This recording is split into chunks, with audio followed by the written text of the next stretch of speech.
All right. Hey, everybody. Welcome. This is the Real Estate Investing Mastery Podcast. Got a special guest on the show today, a guy that I heard recommended. I've met Scott before. I've heard his name through several different circles that I run in. He does a lot of deals. He's in Southern California. His name is Scott Oots. And I wanted to get Scott on the show and talk about what he's doing because a lot of people are talking about him. He's doing a lot of deals in a very difficult competitive market. And I want to bring him on because he seems like a cool guy, right? So I know you're going to enjoy this and we're going to get a lot out of it.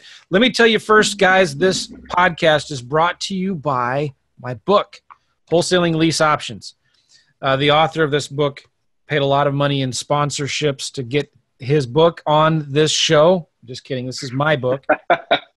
Wholesaling Lease Options. If you want to learn how to flip lease options, let's say you're a wholesaler and you're doing a lot of marketing, you get a lead that doesn't have much equity. Well, instead of throwing that away, tie that property up as a lease option and flip it to a tenant buyer. And this book talks about how I did that. This is a strategy I used to quit my job back in 2009 and still love lease options today. Rockefeller said, I think it was him, the secret to wealth is to own nothing and control everything. And lease options is one of the best ways to do that in this market, in this crazy market. So get the book. If you want it, go to WLObook.com, WLObook.com, and it's free. Just pay shipping and handling. We'll ship it out to you, okay? So, okay, good. Scott, how you doing, man? Man, I'm great. Down here, finally got some good weather in California. It's been raining for like the last month, so 80 degrees. I can't be complaining at this point. So nice. Yeah. So what part of Southern California are you in? So I'm in Corona, which is basically 30 minutes from Disneyland. So it's kind of how I typically tell people. Cool. And what is your main market that you focus on? So we have a pretty wide area. We go 50 miles out every direction. So we actually work out of 5 counties. We work San Diego County a little bit, Riverside, Orange, LA, and San Bernardino counties. So we hit a pretty large area. LA is a huge place for us. So we do a ton of deals out in the LA area. Okay, nice. I'm very familiar with that area. I was born in Van Nuys, raised in San Diego. I've even lived in the armpit of California, Bakersfield, for a little while. We've done some deals there. Oh, yeah. Oh, yeah. Nothing against people. Those houses out there, man, they're interesting. We've had a lot of very strange ones out that way. So then I lived in San Francisco as well. And my family, I still have family that live out there. California is a cool place, but what a crazy market California is. And how long have you been wholesaling and doing real estate? So we're just coming up to our 5th year. End of 2019 will be our 5th year. So it's been a roller coaster. It's been a lot of fun. I mean, for me, I started just like a lot of people that are probably listening. I mean, I started hearing Sean Terry and started kind of following his videos through the Flip to Freedom program and all that, and then just kind of kept going from there. But, you know, for me, I experienced this market. California it's competitive. It's definitely one I've seen a lot of people not succeed in. And we've done a good job actually really kind of pushing through those barriers and finding our niche here. And it's a good market once you're able to crack it. Sure. Good. I want to talk to you about that and ask you some questions about it. What were you doing before 2014, before you started getting into real estate? Sure. Like everybody else, I had my 9 to 5. I had a business on the side that I ran in the cell phone industry, did that for about a year. I just purchased phones off of eBay and Amazon, ones that were damaged, refurbed them and sold them overseas. Started doing that, got that to almost a $4 million business. But I did all that while I was working my day job. And that was sitting in a cubicle. And that was horrible. I hated it. I hated going to work every single day. I'm sure a lot of people know the feeling of that. I said, this is not for me. And for me, I looked at it and said, I don't think I'm somebody that's employable. I don't like taking direction from people. I don't like waiting for people to approve something. I want to be the person that approves it. I want to be the person that gives direction. And finally, I said to my wife, I can't do this anymore. I said, we need to do something else. And the cell phone business was a little boring. It was very tedious. So at that point, I basically just said, we need to find something different to do. And I don't even know how we came across the Sean Terry video. He popped up and I'm like, who is this guy? This guy is on something. And, good guy, but he got me hooked. And I started watching his videos, and that's how we kind of found wholesaling. And I'm like, you know what? Let's give this a shot. What do we have to lose at this point? So I love real estate, and I was considering being a real estate agent. And my wife and I bought a couple houses, flipped them, just went to the auctions like everybody else and said, okay, I'll bid this, and just kept going. And luckily we didn't lose on any of those houses, but we said, it's a pain to go sit there and fight every day to try to get a house. So that's how we started saying, we got to do something different. So we started following Sean's program with the intention of not wholesaling, with the intention of getting all the houses and fix and flipping them. But we cracked the code on getting the leads in, and the leads were coming in faster than we can even do. And we didn't have enough money to buy all these houses. So basically I just said, hey, let's look at this wholesale thing that we saw and see how this works. And man, we took off from that pretty darn quickly. We had our first employee on in 3 months. So really, this was 2014. Yeah. Cool. Yeah. 2014 wasn't as competitive as it is now, but it was still competitive back then, wasn't it? It's definitely competitive. I mean, the thing about California, there's a lot of houses. There's a lot of people. I don't run into a lot of competition. I've met a lot of guys that are doing this in the area, usually not to the scale that I am. There's a few of them out there, but ultimately I don't run into the competition out there, but it's just there's competition with real estate agents and how hot the market is. So when you start looking at as 2015, 2016 was coming around, somebody will put a house on the market and within 5 days, it's got cash offers above asking. So for someone like us as a wholesaler to come in and be like, all right, we need this house, $60,000, $70,000 lower than that. People were offering cash. They're bringing cash to close to be able to basically say, hey, I'll give you 20,000 over what you're asking you to sell to me right now. 30,000, 40,000, 50,000. Of course, they don't appraise, but they're bringing cash in. So people are almost setting themselves up for the next bubble, right? They're basically saying, hey, I'm going to overpay for my house. Then I'm going to pull a bunch of cash out of it and see what happens later. You see that happening again right now? We've definitely seen a market change here. Really for us, we started really noticing it around November of last year. We started seeing our buyers starting to get a little more cautious on what they were going for. So we started finding that we had to start getting our offers lower. So we had to start really justifying that. We're starting to see that kind of fix itself a bit now. Of course, we're getting into that time of year where we're starting to get spring, summertime where things are hotter. None of us know what the heck's going to happen with the market, but I mean, we just got to take it day by day. Our goal is to get the house, get a fair offer to the seller, but also get it as low as we can so we can get the largest wholesale fee we can get. And most cases, we're probably able to move about 95% of our properties, if not a little bit more. But I mean, things fall out for various reasons, right? Not always just buyer issues. So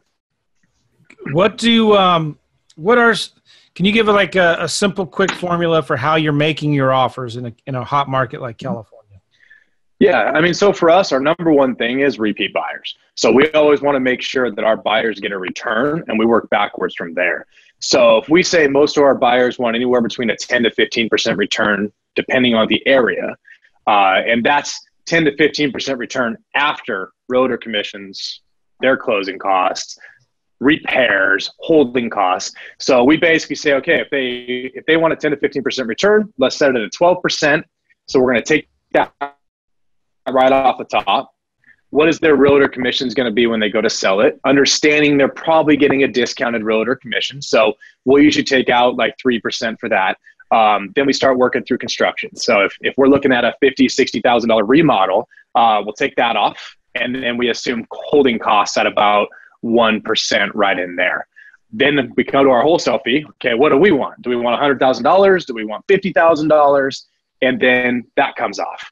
So each area we work in is a little bit different because we can go out to San Bernardino County where you can buy a house for $90,000. Then you can go to LA County where you buy that exact same house and it's $400,000. So the simple, I'll just go 70% of value doesn't necessarily work in some of our markets. Out towards San Bernardino, we're really like 60% of value if you want to look at it. But then when you start getting towards Orange County, If you find a house that has a big lot, people there have a tendency to buy the houses, expand another 2,000 square feet onto them, so you can sell them at 90% of value because they're looking for the add-on. So you just have to kind of really pay attention to what your audience is and what could potentially be done with the houses. LA is huge into, you could find a property that's zone R2, R3, where you could put other units on them. We have one of those right now. If we would have wholesaled, we would have made about $5,000. But we're actually making about $95,000 in a wholesale fee because we found a buyer that wanted to add 2 more units onto the property. So by getting creative with things like that, that helps us bring in the additional funds. I mean, our average wholesale fee is about $68,000 right now. So we want to kind of keep growing that. And by doing more of these unique things, we're able to kind of get that higher.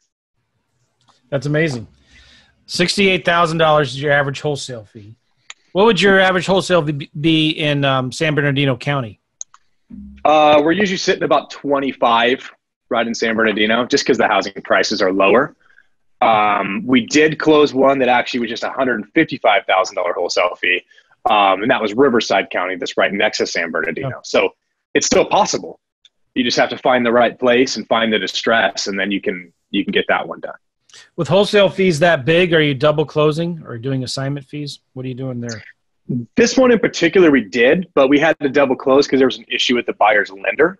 But 99.9% of what we do, everything's assignments. It really comes down to how you treat your buyers and how you educate your buyers. So because we go for repeat buyers, we'll say, hey, listen, Bob, I'm going to make $100,000 on this house. That's my wholesale fee. You know that the price I offered it to you, the price you signed the contract, that was fair, right? He'll say yes. Say, okay, on the next one, I might only make $10,000 and you might make $100,000. Good for you. But don't come back to me and tell me you need it lower because of my wholesale fee. People still try, but our contract is very solid with that. Once they sign, they're in. And it also says that they have basically no ability to come back and ask for any type of price reduction for any reason. Of course, they're going to try. You know, like the lady with the $155,000 wholesale fee. As soon as she saw that, she was just like, oh, I needed $100,000 lower. Well, that's funny because the price just worked 10 minutes ago before you found this number out. And there was another wholesaler involved that had another $20,000 on top of that. So there was actually $175,000 in wholesale fees in the deal. Wow. And so she ended up closing. But I mean, of course, they're going to try to get them lower.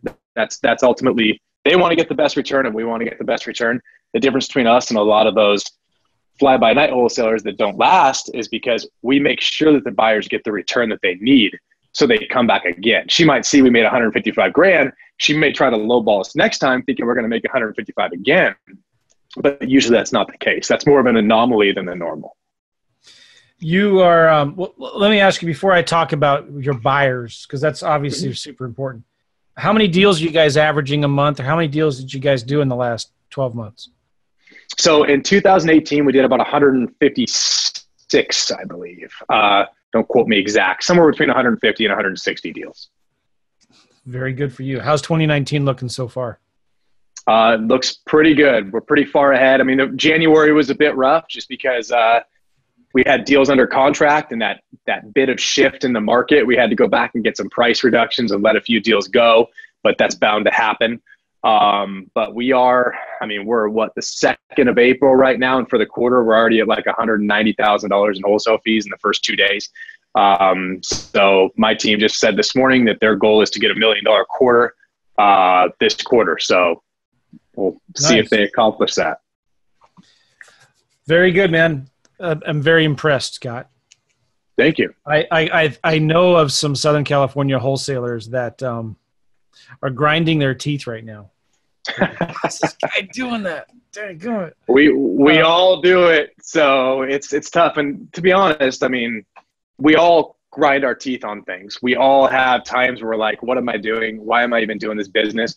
And even with the amount of deals we do, we're not perfect. We're still learning every single day. New things are coming up every day that we have to find ways around. And we've gotten very good at trying to find ways around things. But I'll be honest, I'm not going to lie to you. We had like 2 negative months last year.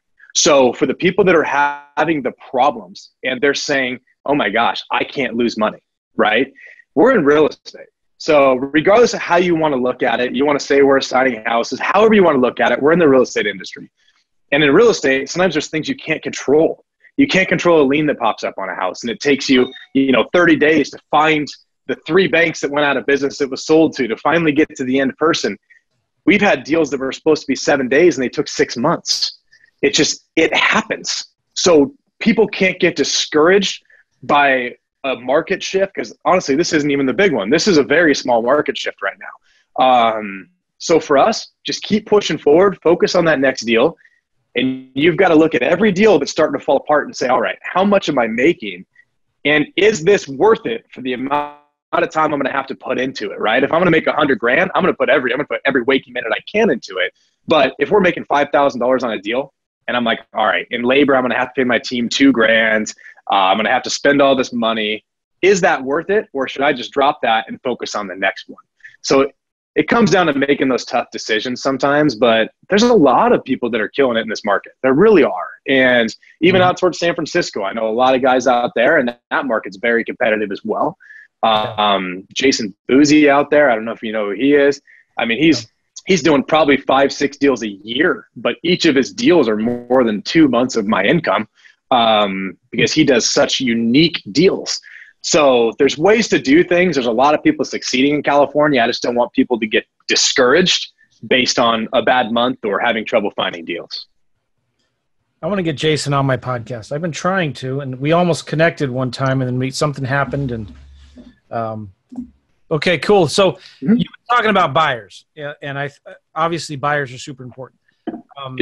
Are you focusing a lot of what percent of your marketing are you focused on trying to find good buyers?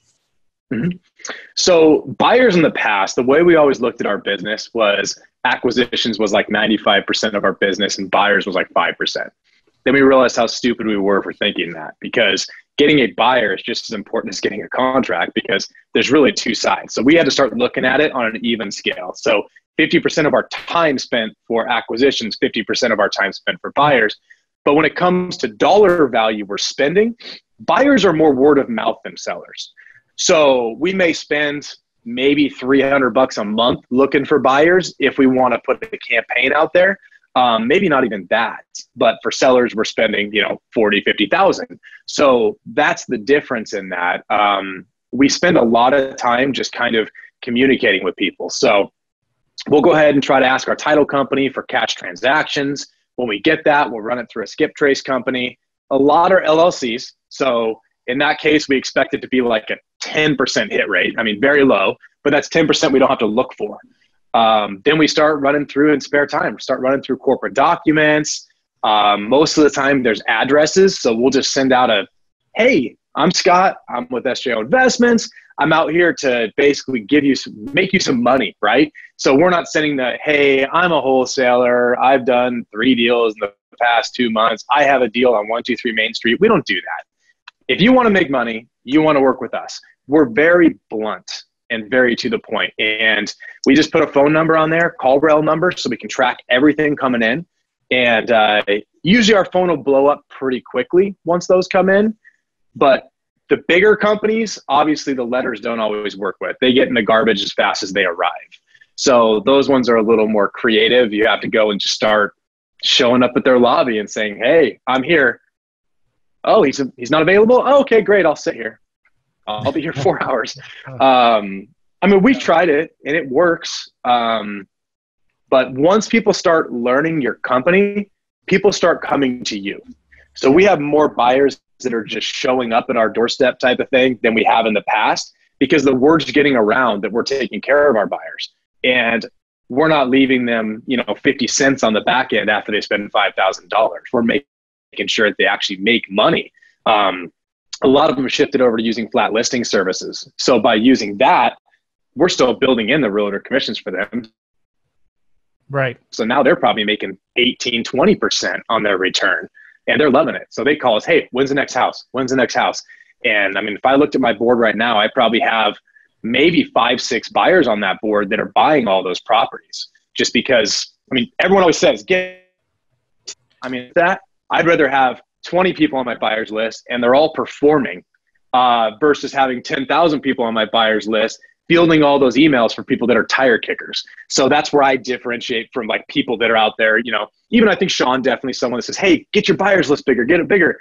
For me, I'm like, just give me some quality people. That's all I want to see. So that's our focus. Yeah.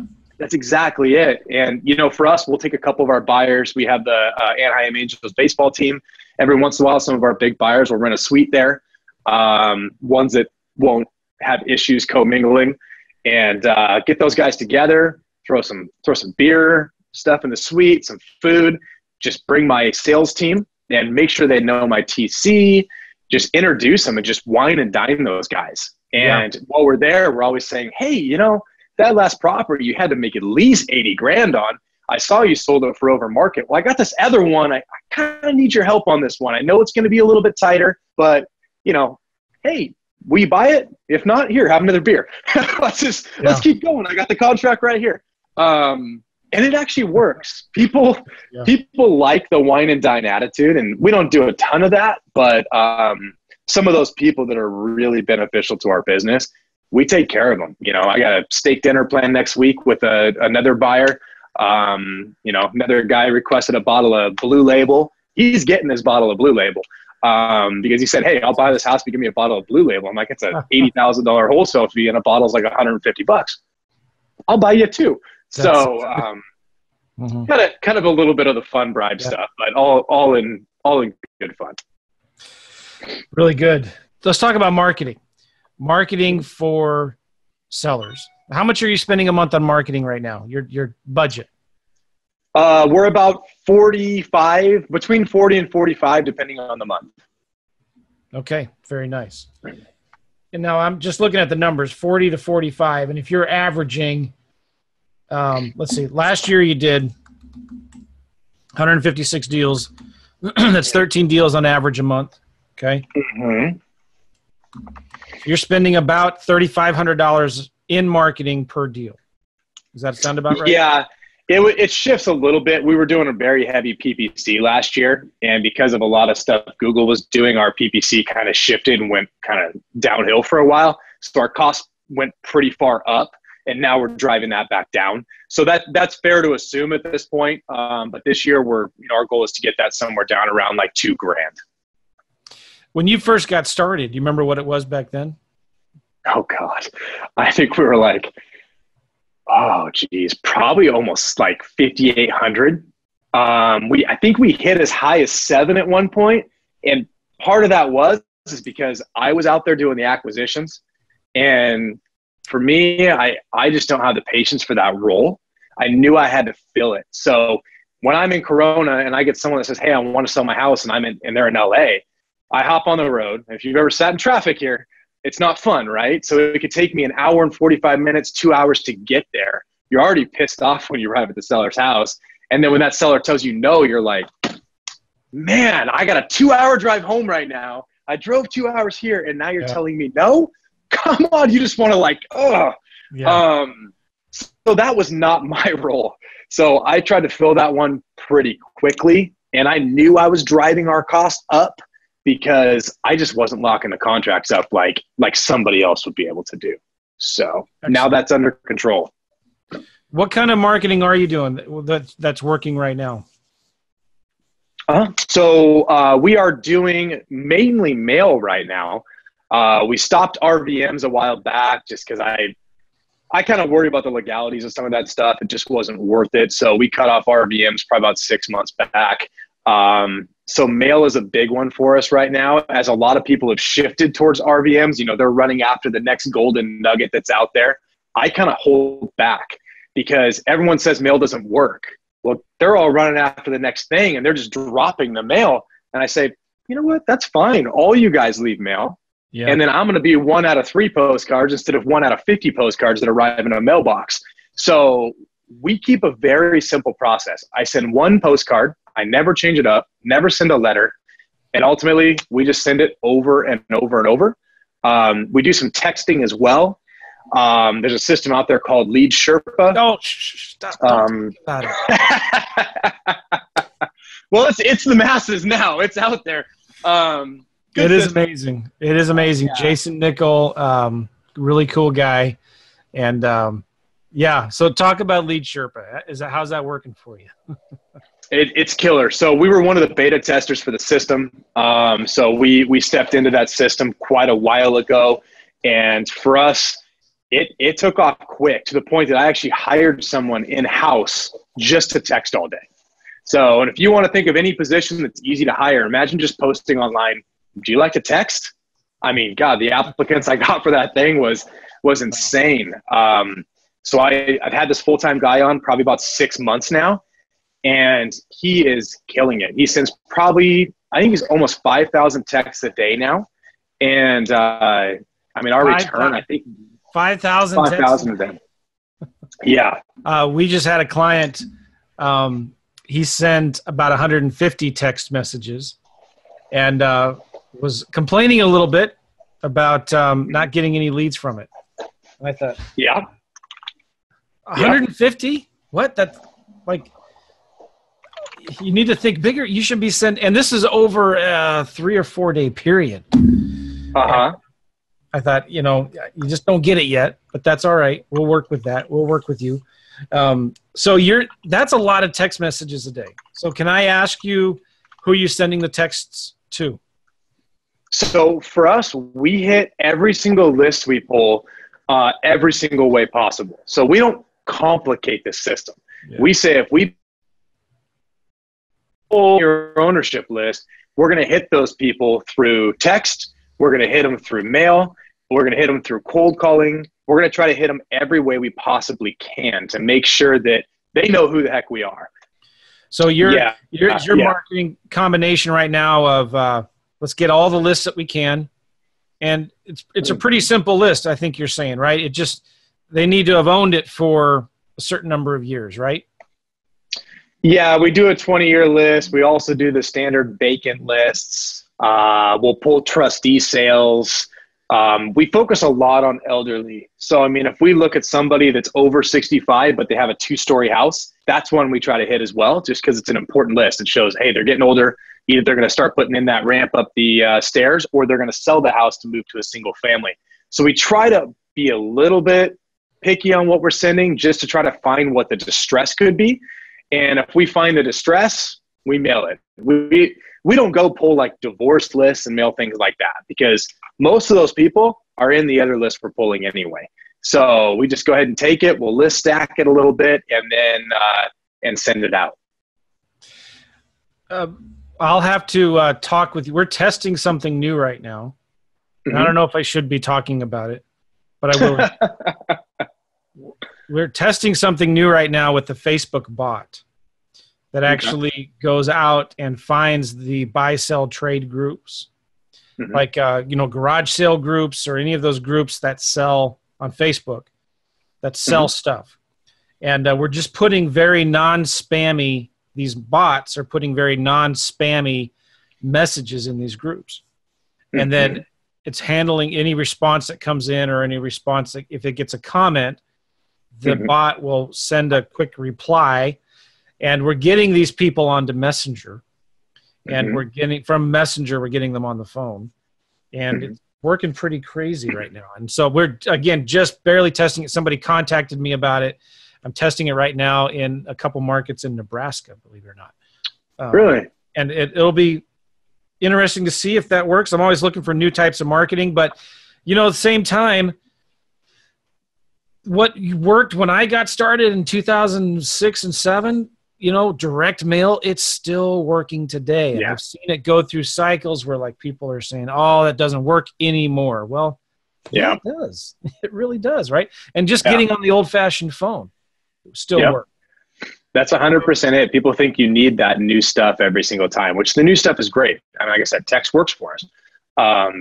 But that's the thing, is people think that just because they switch to something new, you don't just do one marketing channel. I hate the all your eggs in one basket mentality. Now, I use the same lists, but hit everything. Why not? You already paid for the data.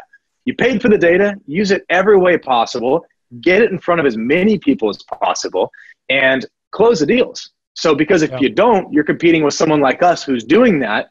We're going to get in front of that seller most likely faster, because we're hitting them every way possible, or we piss the seller off. I mean, it could go either way, But I mean, in most cases, they're respectful because they're not getting the cold call on the same day they're getting the text, and the mail on the same day they're getting both those things. Yeah. It's spread out. So most of the time, sellers are pretty receptive. People are probably wondering what that software was again. It's called Lead Sherpa. Lead Sherpa. Mm-hmm. Jason Nichols, mutual friend of ours, doing really, really well with that. So if you want some more information, go check it out and tell Jason that Joe and Scott sent you. Just so we're sending him some love. It's pretty cool. It's pretty amazing how he does it, and it's compliant. We won't go into all the details of that, but it's a really good system. Scott, talk a little bit about your team. What is your team now? Do you actually, with your acquisition guys, how many do you have? How many dispositions and all that? But like, are you going to the houses? Are you still doing appointments? We go to them when we find that the seller might want more of the belly-to-belly conversation. We started closing a lot more over the phone, but I'll be honest, I mean, our larger spreads are in person.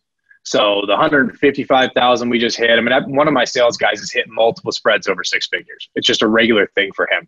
And those 6-figure spreads, except for one, if I'm correct, is all face-to-face. So how many acquisition guys do you have? How many disposition guys do you have? And what else do you do? Who else do you have? Okay, so 3 acquisitions. Those are the guys that will actually go out to the appointments or do the phone appointments. We have 1 inside sales. That's our guy that texts all day. 1 dispositions to cover all 3 of them. That's getting to the point, it's getting a little bit heavy of a workload. So eventually we might bring on another starter dispositions person to kind of just build relationships. We have a transaction coordinator. So we're an escrow state. So versus a lot of you guys that are lucky just to be lawyer states, we have to run through escrow. So I have a transaction coordinator in the office that helps coordinate all that stuff with escrow. We have basically a full-time in the office, someone that answers all of our phone calls, so our lead manager. And then we have a VA in the Philippines that answers evenings and weekends. Then a couple other businesses I have, we have a few other people in the office for those things as well. But as far as the investment side, that's where we sit. So not a huge team. I mean, ultimately, this is a business that can be ran very lean. We have everybody incentivized on commission. So it's not a huge overhead for us, kind of keep that a little bit lower. But we worked very hard to get to where we are now with our team, our acquisitions team. I mean, put them up against anyone, I'd be shocked if they didn't win. Probably lower as well. They do a good job just really negotiating with people and really building that rapport. And, you know, you see so many people go out there and they meet with a seller and they walk in the house. Hey, I'm Scott. Oh, anyways, I'm going to have to replace this kitchen. Oh, I'm going to need to do the paint. It's just, we don't even talk about that. You know, for us, you'd be there an hour and next thing you know, you've just talked about their grandkids and what they're doing, where they're going next. And it's the rapport building. That's what we do so well as a company. And so many people, it's so simple, but they miss the boat. I mean, sales isn't going out and throwing your product in someone's face, right? Acquisitions isn't doing that. It's really going out and throwing you in their face and saying, hey, talk to me. I like you. You like me. Let's talk. And once you get that down, it's big. And I probably shouldn't be sharing all that because now you guys are all going to start doing it. No, it's good. I mean, like, I think that it is common knowledge, but do you work pretty hard, diligently on training your sales team, your acquisition guys, or do you have somebody that manages your sales team for you? So I'm pretty much disconnected from my business. I mean, I come into the office to do some other stuff I have, but I have my sales manager is also my COO. So he actually trains all of my sales team. My sales team's also been through John Martinez sales training as well. So they've done things like that. But we have our meetings every single week as a team on Tuesday morning. And then when the meeting with everybody ends, we have a sales meeting for about 45 minutes. And we go through every single deal, every single lost deal, gain deal. What could we do better? Any issues with sellers? And we help as a team collaborate on how we can get better at these things. So we do it weekly. And then occasionally we do like work ended, take my sales team out, grab a drink, and we just sit in a very relaxed environment and just say, hey guys, tell us what you need from us. What can we do better for you? Because if a salesperson is not performing, number one, either he doesn't care, he's not driven by commission, or number two, it's something that I'm not providing that person, and we got to find out what it is. Yeah. Okay. How did you find your COO? So he started out as an acquisitions person with me, and when I hired him, I actually tried. This is the first guy I've actually recruited. I tried to get him, and finally he sat down with me probably a year after I started, saying, you need to be working here. You're making $60,000, $70,000 a year right now. You could be making $200,000-$300,000 a year with this. And finally he sat down with me and he said to me, he said, hey, he was interviewing me more than I was interviewing him. He's like, where's your company going in 5 years? Where do you want to be in 5 years? I'm like, whose interview is this? But ultimately he interviewed the heck out of me, and he had so much. But I said to him, I turned around and said, where are you going to be in 5 years? And he said, I'm going to be running your business. He said, but I wouldn't put 5 years. He said, I'd put 3. And I said, wow, okay. So he's 2 years into the business right now, and he has my COO role, makes all the decisions for the business. I'm here because I want to be for other ventures I'm doing, but I don't have to be in my real estate business day to day. He runs it. I trust him wholeheartedly. He makes great money. He's very happy. Him and I talk all the time. We're great friends now, but we're also, we know when it's business and when it's friendship. And I think my business does a damn good job because of some of the stuff and some of the decisions he's made. And, for me, we promote from within. I don't hire anybody outside if I can find somebody in my company that can be promoted, because there's nothing worse for a team environment to literally bring in somebody new in to be their boss. It's tough saying, hey, here's this new person. You weren't good enough, so I went ahead and brought in somebody else to do it. And I hate that. So we promote from within every chance we get. That's good. Really good. I want to ask you a few more questions about some of your systems and tools that you're using. What are you using for CRM?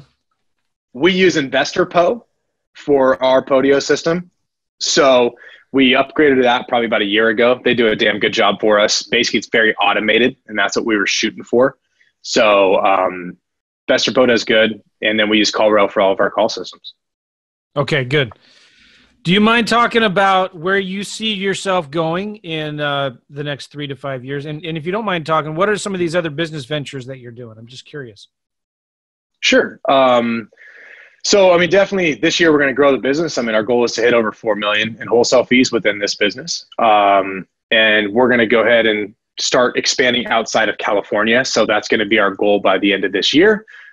Just kind of narrowing down our markets. For the other things we have going, I have, if you've heard of Max Maxwell, he's my business partner in a mastermind we just launched. So him and I launched Wholesaling Elite Mastermind. I also have Lead Gen Pros. That's a cold calling company that I partnered with Jalen White and Max Maxwell on. So we've got that, both pretty new companies. Those are kind of our new ventures. We're really kind of just starting slow, but I have skip trace lists as well. So we have a skip trace company. For us, our goal is to have multiple avenues. We look for businesses that help my business, and then we just start offering them to other people. So, me starting a skip trace company had absolutely nothing to do with 1,000 other people starting skip trace companies. I just wanted to have control over my data, and I wanted to know that my data is safe. So I went ahead and did it, and they're like, oh, you got to run like 100,000 records a month. I'm like, all right, I can just advertise it to some people then. Our goal is not to make it a multi-million-dollar company for that.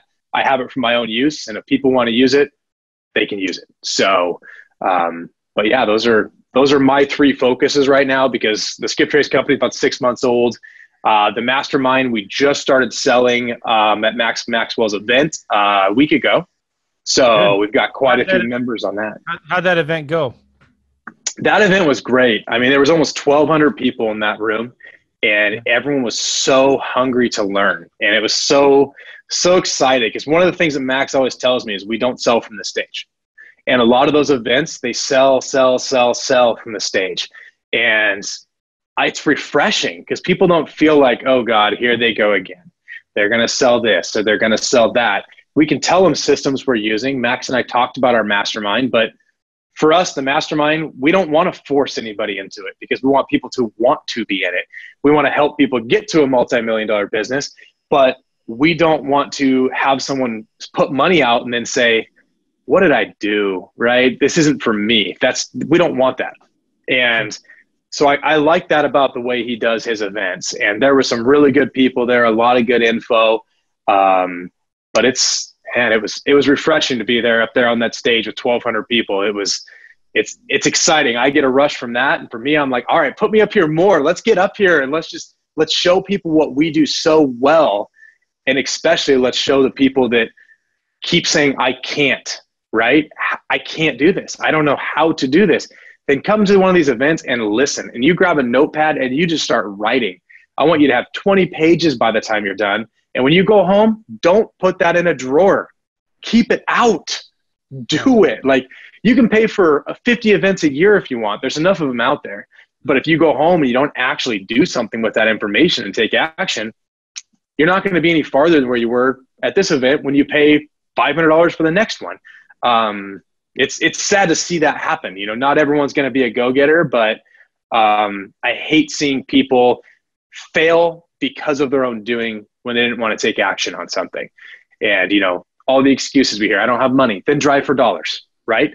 Get out there and drive for dollars. Knock on doors. The money aspect of it, I understand it's easier with it, but there are ways to do it without. So I think this world is full of excuses, right? So let's find out how to get past those excuses and not have them be roadblocks to us, and get out there and be a multi-millionaire or something. I mean, get out there and do it. If that's your goal, don't stop. Do it. My last question for you was going to be, what kind of advice would you give to beginners? And I think you just gave it right there. It's really simple. It needs to be said. Yeah. The only other thing I'll throw out is when you start actually making money, don't get some high-end car, open the doors and lean on the hood like a lot of these people are doing these days. Be humble with your money, right? It's so important. I mean, I make great money, but you're not going to see me leaning on the hood of a car in a suit, showing my watch, right? I got an Apple Watch too. Don't do that stuff. Just get out there and do your thing. I'm so glad you said that. Yeah. And I have a real beef with that. And that bothers me to no end, because I know what's going to happen to those guys, right? In 2 or 3 years from now, they're going to be hurting. You just cannot support that kind of a lifestyle with this business. It changes. You need to be humble, and man, it comes around. And you know, anyway, I won't get started. I won't go there. But anyway, that's why I wanted you on this show, Scott, and not some of those other guys. But you know, for whatever it's worth, I've been in this business long enough to know, Scott, somebody who's really doing well and somebody who says they're doing well. And usually it's, I don't want to go there because I don't want to cause any controversy. But I know what you're getting at. There's a lot that goes on underneath this cover, you know, that they don't want you to know about. Yeah. So, anyway, you're really gracious with your time, Scott. I'm going to actually text Max. We were communicating a month or 2 months ago, and he just got super busy, and I got busy, and I've been trying to get him on my show. So I'm going to text him here in a minute. Will you do me a favor and text him about 10 minutes from now, so he gets 2 texts? Hey, get on Joe's podcast, would you?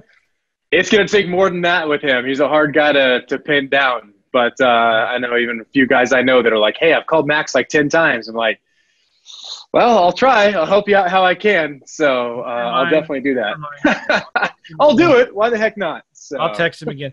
We spoke together at Tom Kroll's wholesaling event in Asheville, North Carolina, 5-6 months ago. Super nice guy. And I'm glad to see you're working with him. Because he really does keep it low. He's not the flashy guy that's, you know, trying to impress everybody. That's exactly it. That's what impresses me about him. He's a good guy, and it's hard to find that sometimes in the industry. Even some of those flashy guys out there, I mean, some of those guys truly are making great money. I can name a few. I mean, they're doing good, and they may like their nice things. Fantastic. It's their way, not my way, but I respect them because they are out there killing it. You know, Max is one of those guys where I look and say, man, this guy, he's a genuine guy. He actually cares. When he puts these events on, he lost over $100,000 on this last event he put on. He'll probably kill me for saying it. But I mean, he did that because for him, he's like, hey, I've got to do this. There were some issues that came up and he's like, I got to put this event on because I'm doing it for these people. And he still did it. So that's not a humble guy. I mean, what else is? So I highly respect him. It'll come back. It'll come back to him. Cool. Yeah. Well, Scott, how can people get a hold of you? You know, maybe somebody wants to invest some money with you. Maybe somebody wants to be one of your buyers. Maybe somebody has some questions about this mastermind. Do you have a good place for people to go, Scott? Yeah, the best way is going to be Instagram and Facebook at the Scott Oots. My last name is spelled OOTS. So find me on Instagram. You can throw that in Facebook too, and it will come up. I've got a business page on Facebook. So check that out. You can contact me through the cold call company, Lead Gen Pros, Wholesale Elite Mastermind. Really, there's a lot of ways, but the Instagram and Facebook are going to be kind of the best way. My assistant runs a lot of it, but she'll make sure that anything gets to me that needs to be. Scott, you've been very kind and gracious with your time, very open and sharing. I appreciate it so much. Yeah. Have a good rest of the day, and I appreciate it very much, Scott. We'll see you over in that Sherpa. All right. Thank you so much. We'll see you. Sounds good. All right. All right. Bye-bye. Hey, guys, real quick, don't forget, go to realestateinvestingmastery.com, realestateinvestingmastery.com to get the show notes, to get the links, the things that we talked about on this show. And we'll put all of that. We even have a transcription of this podcast. So if you had too many audio problems and you couldn't hear what was going on, we have a transcript. So we have super magic ninja powers to turn that stuff into a transcript that at least reads and makes sense. So go to realestateinvestingmastery.com and look for the episode. You can go to the search bar and do a search for Scott, and you'll find our interview with Scott here. And I appreciate it. We'll see you guys later. Bye-bye.